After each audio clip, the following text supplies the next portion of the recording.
The first thought that crossed my mind as I hit the water was how warm it was. We left for the Galapagos in mid-December, arriving on site towards the end of the month. I thought it would be cold.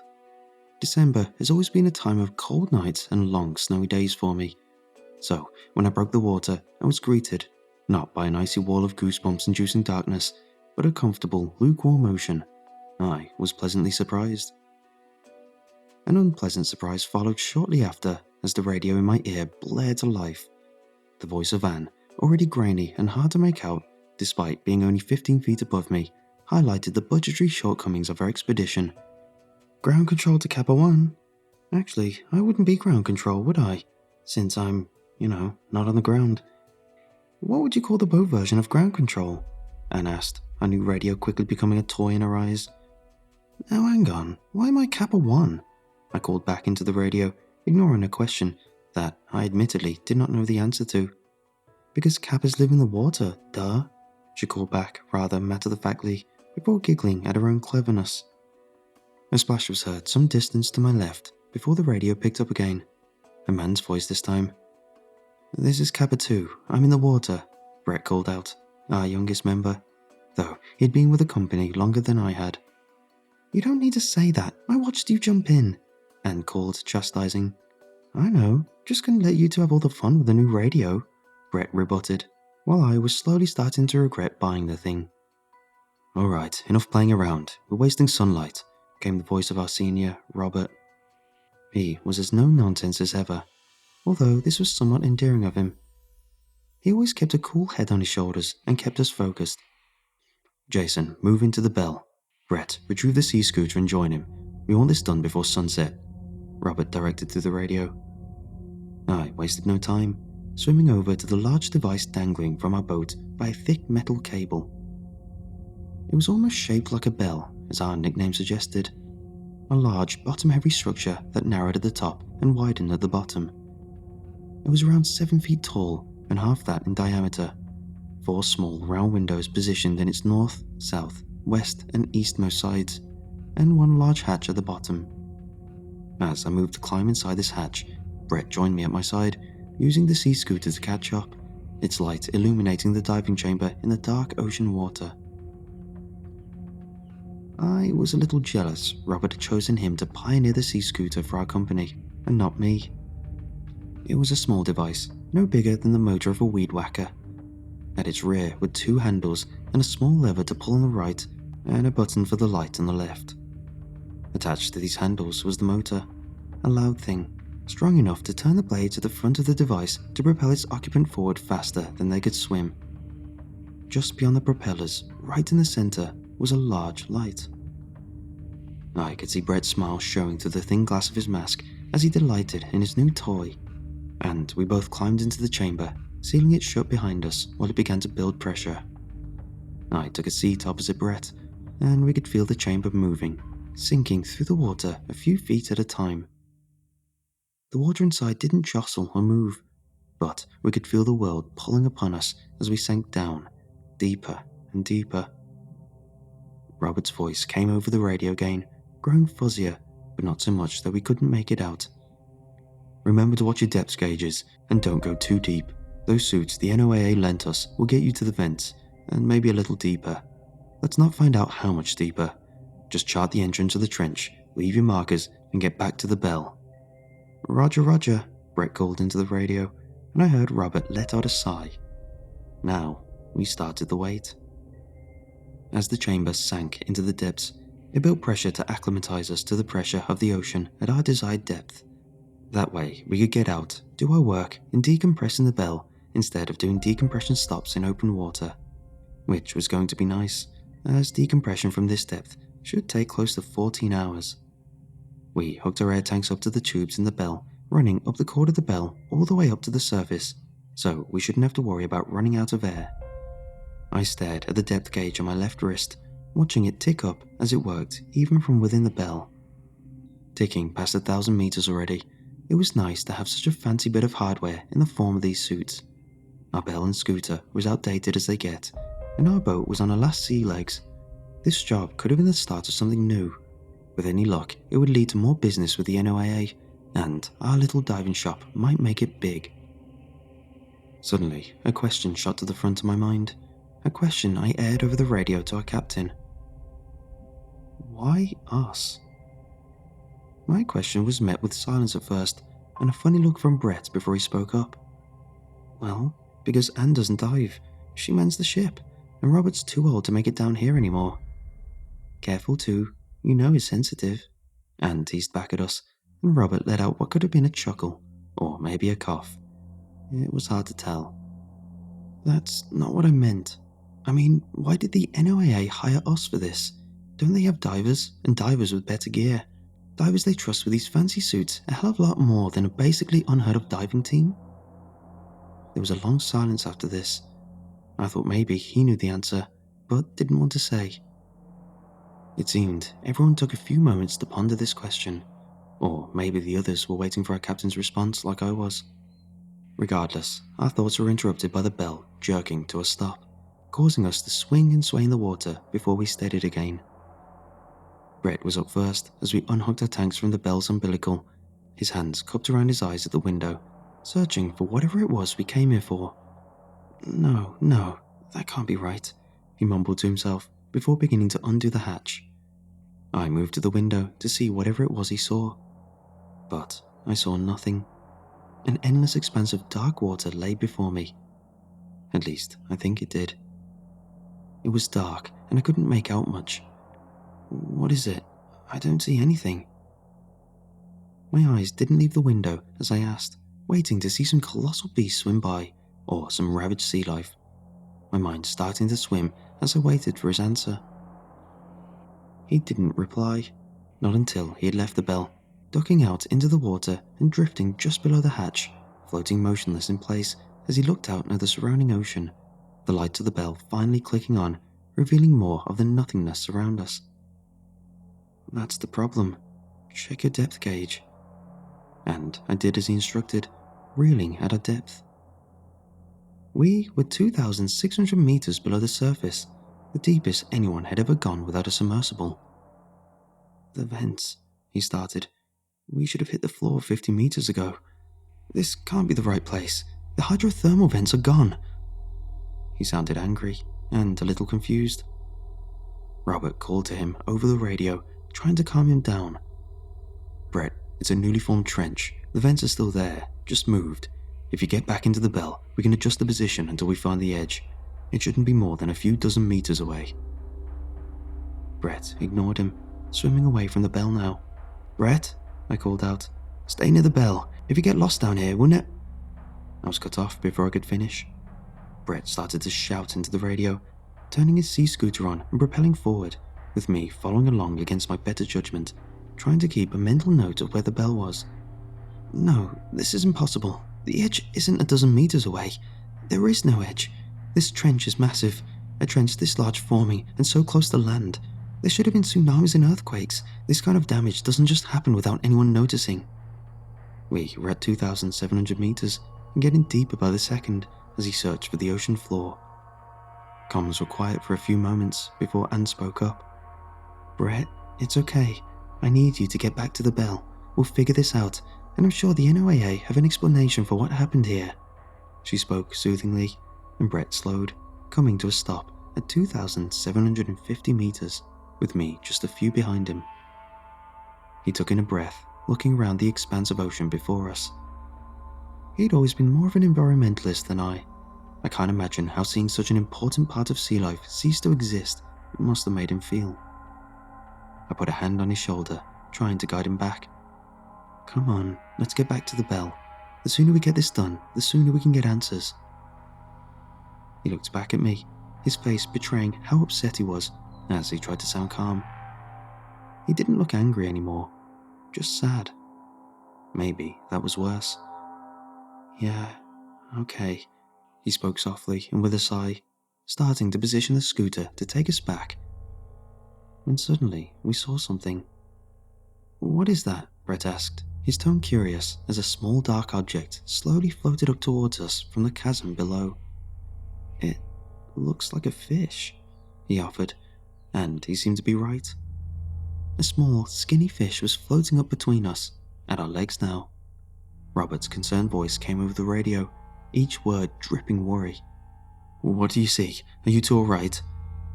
Anne was also talking now, her voice quiet and meek. "Is there something down there with you?" The fish kept on rising. It wasn't swimming, its side was facing up, tail dragging behind it, and one empty eye socket pointing to the sky. And it was covered in what looked like red seaweed, wriggling and waving in the light ocean current. "It looks like a dead fish. It's just floating here," Brett finally answered, though his calm demeanor was broken by what I said, and what we saw next. "There are more. Look." I pointed down, seeing dark shapes rising towards the surface from below. Dozens of them. Fish, turtles, stingrays, all looking half decayed, none moving. Each one was covered in the red seaweed. Some had much bigger patches of it on them than others, and as the fish rose closer to us, we could see at last that it was not seaweed, but what looked to be worms of some sort, sticking out of dozens of small holes in their skin. They were skinny and long, each one waving around in the water as though feeling for something else to latch onto. At what appeared to be their head was a single disc-like growth, flat and skinny, but relatively wide, maybe an inch and a half in diameter. Brett slowly reached towards the thing, his hand tentative, but driven on its own by growing curiosity. As his hand approached the fish, I thought to stop him, to reach out and swat his hand away, or to tell him no. Instead, movements made clumsy by the water all around us, I reached out and touched the fish. Instantly, the worms had driven the flat growth of their heads against my suit's glove, and I felt an awful pinching sensation as they wriggled and shook violently. I let out a yelp, shaking my hand as I tried to dislodge the creature, but it held fast, the pain in my hand increasing as my panic rose. I thought to grab them and pry them off, but I feared more were inside the corpse of the fish, waiting to latch onto me and exasperate the situation. Finally, Brett grabbed my wrist and, with his knife, cut at the wretched thing. They held for a few cuts before withdrawing into the fish, releasing my glove. None of them had been severed by his knife. I looked at my shaking hand, sucking in deep breaths as I tried to calm myself, the voices of Robert and Anne cutting each other off as they tried to ask me what was wrong, what was happening to me, and demanding we return to the bell. My glove had several large indents in the material. The gloves were a strong fabric, but here it seemed they were almost chewed through.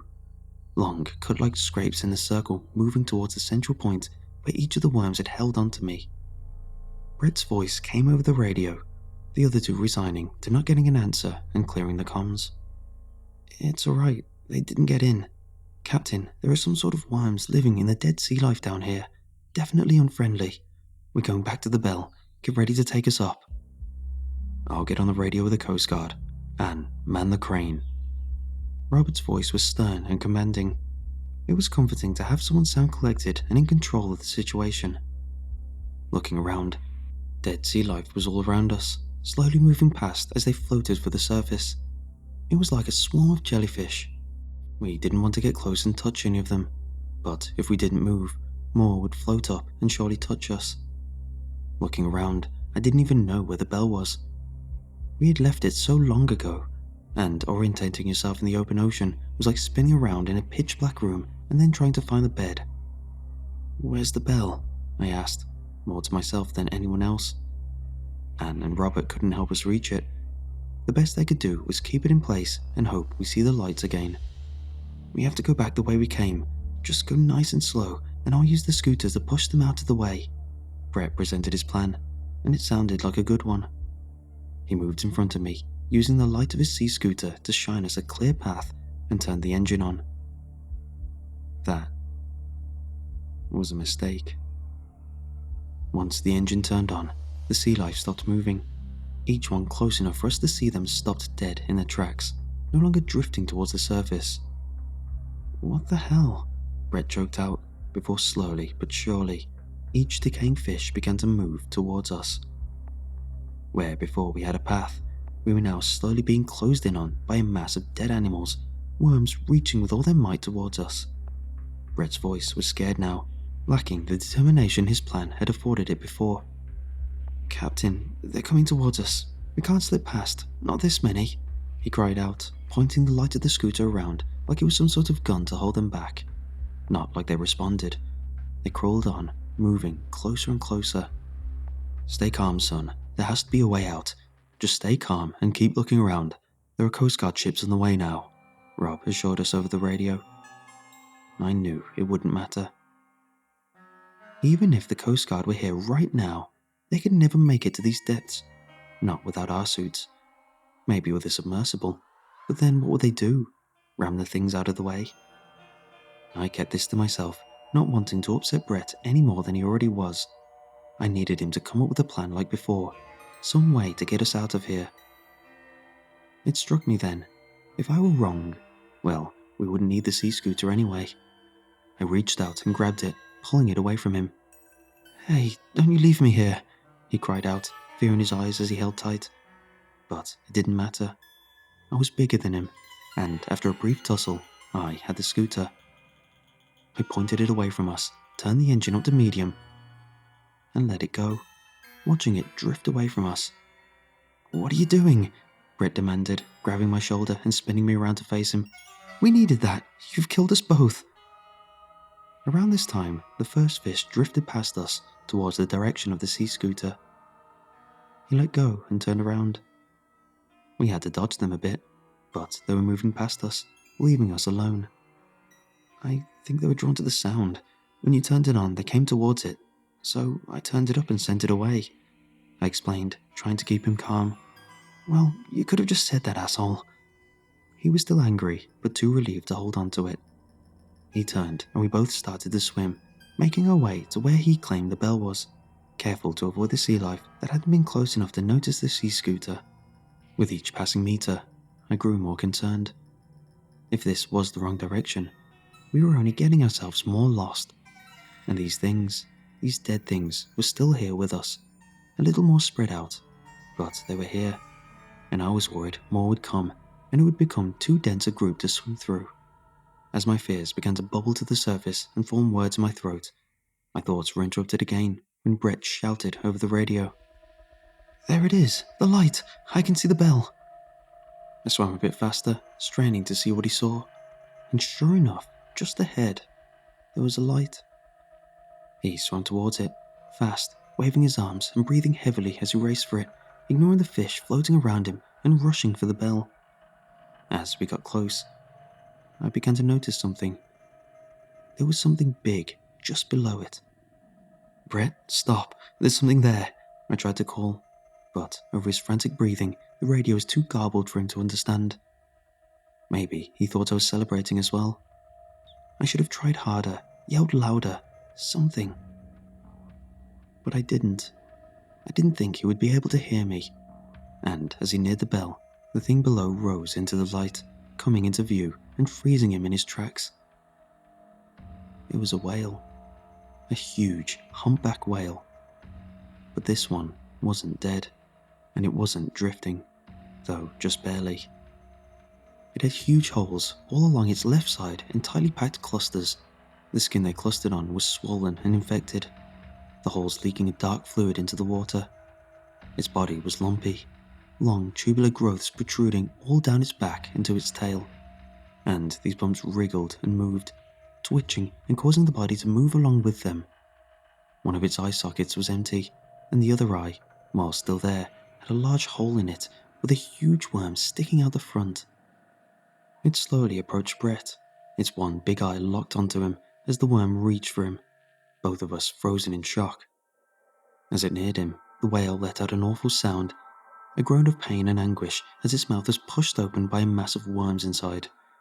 They reached out, latching onto Brett, causing him to jolt to action again, flailing and screaming, jabbing at them with his knife to no avail as one latched onto his face, slowly pulling him into the mouth.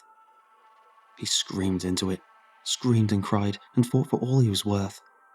But he wasn't getting away, and I only watched as it took him. Once he was gone and the mouth was closed, his screams did not stop.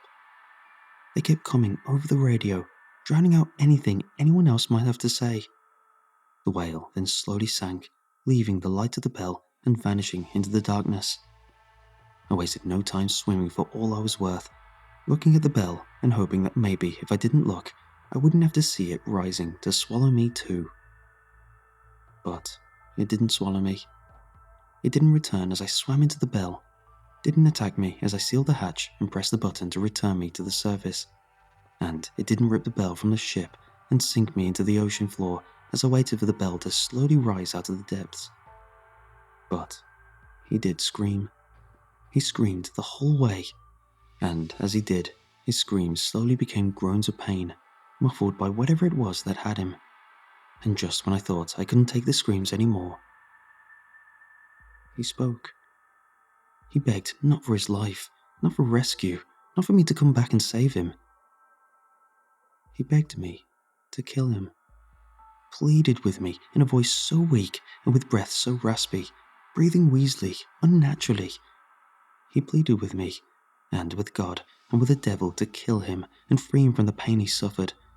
And when our radios finally disconnected, I wept, and I hoped he got his wish. I don't dive anymore. I man the crane, but I'll never get in that water again.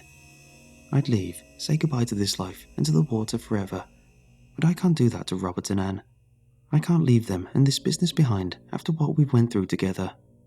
So, I man the boat and I lower the bell, but I don't think the ocean is safe anymore.